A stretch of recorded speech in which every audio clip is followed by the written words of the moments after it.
Sizlere tarihten bir rivayet nakletmek istiyorum.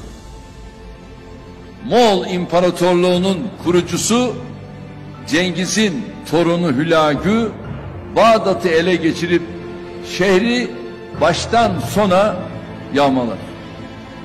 Kimi kaynaklar bu yağmada 200 bin, kimi kaynaklar 400 bin kişinin katledildiğini söyler. Bağdat'ın her biri asırların emeği olan camileri, sarayları, kütüphaneleri Hülagü'nün ordusu tarafından yerle bir edilir. Şehrin dışında karargahını kuran bu zalim hükümdar haber gönderir ve o beldenin en büyük alimiyle görüşmek istediğini söyler. Tabii hiçbir alim Hülagü'nün karşısına çıkmak için gönüllü olmaz. Sonunda Kadıhan isminde daha sakalı bile terlememiş genç bir medrese hocası bu görüşmeye gitmeye gönüllü olur. Çok ilginç. Yani bunu hassasiyetle dinlemenizi istiyorum. Giderken yanına bir deve, bir keçi, bir de horoz alır.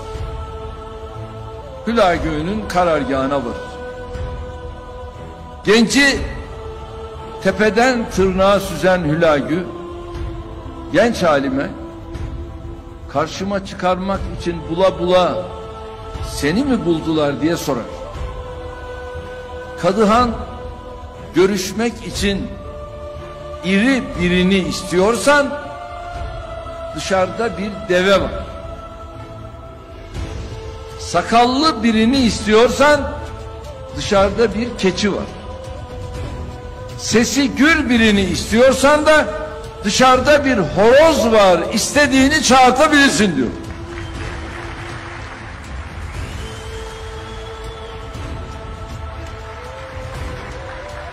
Hülagü karşısındakinin boş biri olmadığını anlayınca söyle bakalım diyor. Beni buraya getiren sebep nedir? Genç alim cevap veriyor. Çok anladım. Seni buraya bizim amellerimiz getirdi. Allah'ın verdiği nimetlerin kıymetini bilemedik. Zevk ve sefaya daldık. Makam, mevki, mal peşine düştük. Allah da nimetlerini geri almak üzere seni gönderdi.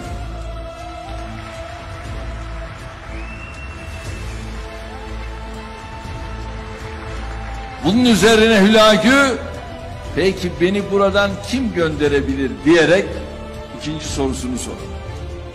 Bu da enteresan. Kadıhan cevap verir.